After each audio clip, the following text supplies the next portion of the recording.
Hey folks, RPG a day, day 16. Getting this one out ahead of time because I am not going to have time tomorrow because I'm only spending half a day at work. I get on the plane and I'll end up in Indianapolis.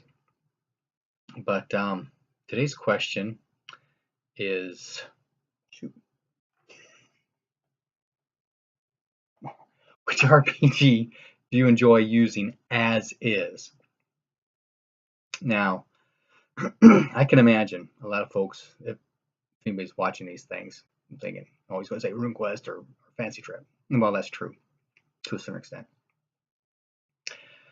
I want to share something with you today. I had my buddy Ed come in last weekend. He was in DC for a conference, and we got to play some games. And I let him know about this RPG a day program that we're doing, or that's going on that I'm participating with. And so he started watching those when he got home, and he put together a little list of all the RPGs that we have played in high school and a little bit into college as well. Sorry, hold on. And he's got it written down here in a post he sent to me. Apologize with my glasses on, there's going to be glare. But just so people know that, it's not that I just played these two games, or three if I count 5th edition, but that we have, where did it go? I had it here a second ago. Here we go. And he starts out with Dungeons and Dragons, obviously. The original, I think we maybe played once with the original Brown books. And Advanced Dungeons and Dragons. Also, we missed Basic Dungeons and Dragons because we played that for a while too, up a 3rd level as far as it went. 2nd edition, which I don't really recall the differentiation between AD&D and 2nd edition, but he's run 3.5 for us. Most of those have been one shots for me, and then 5th edition, which we're playing with now, both he and I. But we've played Thieves Guild, Traveller, Star Trek role-playing game by FASA, Behind Enemy Lines by FASA, Top Secret, Hornmaster, Rollmaster by Iron Crown, MERP or Middle Earth Role-Playing by Iron Crown, Fancy Trip, Recon, Space Opera, Pendragon, Bushido, Land of the Rising Sun, Other Suns, RuneQuest, Thieves World, and then he throws in here at the end somewhere, Traveller 2300. I don't remember playing Traveller 2300. Maybe he has, or he's got it, but also Stormbringer, which is the original one. Elric of Melniboné is the current version out now. So I have played a lot of systems, but admittedly, that was more than 20 years ago when we were in junior high school, and getting into college, playing all these different systems, these different kinds of things you're doing. In fact, I was just recalling the other day, the Behind Enemy Lines stuff we did, going to Ranger School, Airborne School, and getting behind enemy lines. I remember fighting a tank in a town, trying to get up close with sticky bombs and stuff. It was interesting times. Actually, it wasn't sticky bombs. We were trying to get that turret open and throwing grenades in because we wanted to take that tank for ourselves. But we had a lot of fun with all these different systems. I think the one I enjoyed the most, playing plain as is, was probably Pendragon. And I remember a scenario we did that Ed was running for us. And my character, I don't remember much about. I remember his appearance was really high, and he had, long flowing hair and slender hands. Because they do different things for appearance-wise when it's at different levels, whether it's good or bad. But he had this breakup with his brother. I think it was his older brother, and they were just hated enemies. And we went to a tournament, and we ran into him on the way to a tournament, I believe is what it was. And he challenged me to a duel, and I said, to the death. So we put not jousting lances, but actual, spear point lances on, and we charged. And I don't recall if he got a crit or not, but I know that he hit me, and I ended up missing him, and he killed me outright.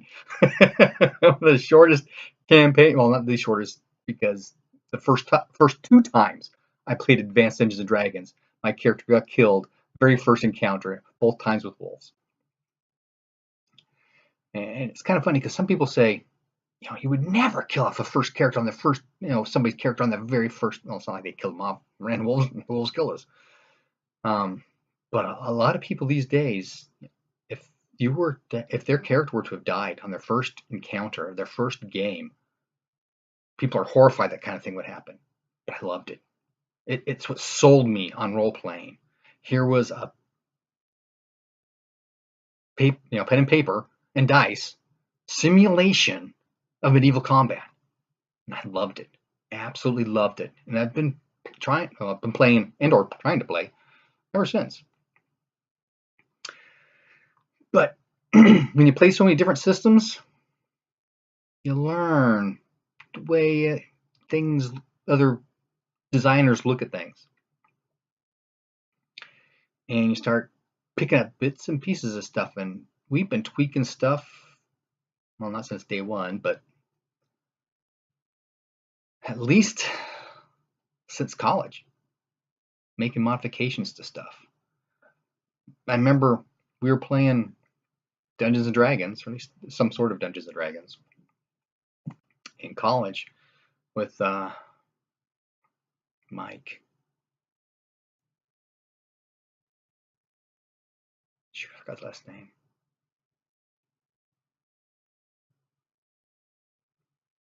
But he was our DM. Brilliant guy. He was taking 19, 21 credits a semester. He was in astrophysics, and brilliant guy. But alcohol got to him. He's no longer with us. But we were in his world, and to be honest with you, I don't remember all the different tweaks we did and stuff. I know we had armor classes all changed around, and don't remember if we really messed much with weapons. But I know we went freewheeling with classes and multi-classing and all that kind of stuff. I remember in Advanced Dungeons & Dragons, if you were a human, you could multi-class. If you went to a certain level in one class, you could stop working on that class, start working on another class, but you had to stick with doing that class's things until you got to where you were the same level, and then you could dip into both. And but then certain races were limited. They could only do certain classes based on race, and they were limited to certain levels based on race and that kind of stuff. And we just eliminated all that. Whatever you got enough experience points for to go up a level, you took it whatever you wanted to be taking it in. And so we had a lot of that kind of stuff going on. A lot of fun, though. A lot of fun. So we've been tweaking stuff. Oh, and then when I found RuneQuest and the fantasy trip, I've kind of merged aspects of both of those into every world system that I've played. Traveler. I use Traveler with the basic role-playing system. Instead of Psionics, I use RuneQuest Battle Magic, because that's just the way I see things happening. And I'll take D&D modules and adapt them to a science fiction setting. One of the first modules, whenever I introduce somebody to a new system, I convert B10, Castle Caldwell and Beyond, I think is what it's called. There's like 4 little modules in there, but it's Castle Caldwell that I always modify. First thing I did is, okay, this map is a piece of garbage. Let's build an actual tower house keep. So that's the first thing I do, and then place those things around that are in there, and then if it's adjust all the encounters for whatever system is I'm using. So if it's the fantasy trip, I'll modify it for that. If it's this traveler thing, instead of just being a tower, I made it a moon complex. There was it's a walled. It's got towers on the corners. You've got barracks inside. You've got warehouses. You got a commissary. You've got a mess hall. You just blow it up and put it on there. I even follow the basic format from that garbage map that they had. But I took my son and Ed's son, Steven, into that. And we're using Travelers, so they're wearing cloth, and they've got laser carbines, and one of the things they're into is a bunch of these orcs and wearing cloth or actually wearing vac suits and laser carbines, running around, shooting stuff up. They ran into some pirates that were vandalizing some of the warehouses, trying to get stuff out of the complex and into their ships so they could take off with it. And fun stuff.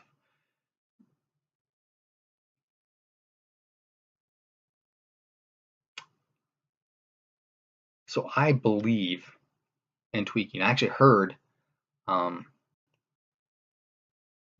shoot, I forgot his name already. I hate it when I draw blanks. I should take notes of what I want to say so I can keep track of what we're doing. But a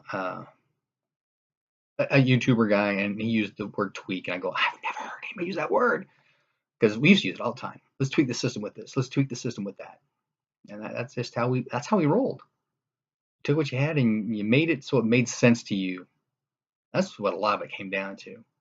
Some systems just don't quite make sense, and so you change it with what you have. And so almost all those systems that I read up earlier, we have played completely unmodified, the way they're written right out of the box. Like behind enemy lines, I don't think we ever tweaked anything with behind enemy lines. I know with the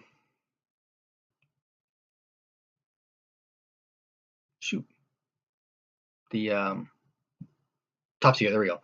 With Top Secret, one of the first things I did was modifying weapon damages, because my dad's a gunsmith and we had gun books everywhere. And I can tell you, a 45 is going to put a hell of a wallop on you, more than a 9mm or a 22 or, well, not 223 because that's a rifle caliber. But that was the first thing I did, is modified all the weapon damages based upon caliber size and muzzle velocity, and how, whether it was a pistol cartridge or a carbine cartridge or a long rifle cartridge.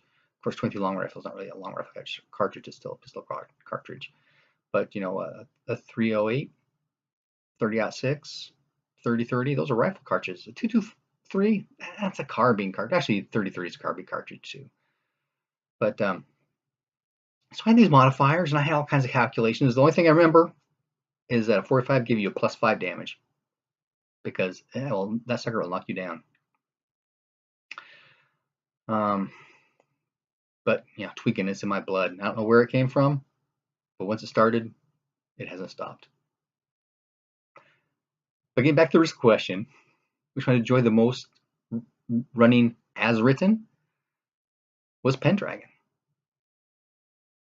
Fairly clean, fairly simple, and it was, well, combat was a huge piece of it. It was more onto the role playing and interacting with society. I mean, you're a knight, you've got responsibilities. If you've got land, you've got more responsibilities. And you go to tournaments to have fun. I remember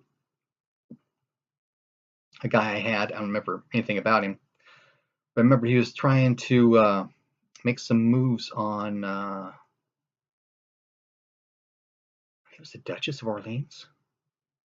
And this is one of those things where, as a game master, if you know your PCs, you can do things to them. So she said, write me a poem. So look at my character sheet, and there's a poetry skill, and I had 0 in it. So he said, if you roll a 1, it'll be success. And so I rolled, sure enough, I got a 1. She was impressed. So was I. Shocked, more like it. But systems are designed to be run the way they're designed. And there's a game balance issue, which I hate the word play balance, but for a game designer, that's probably one of their cardinal rules. So always play a game the way it's written first, and then tweak the hell out of it afterwards. Ciao.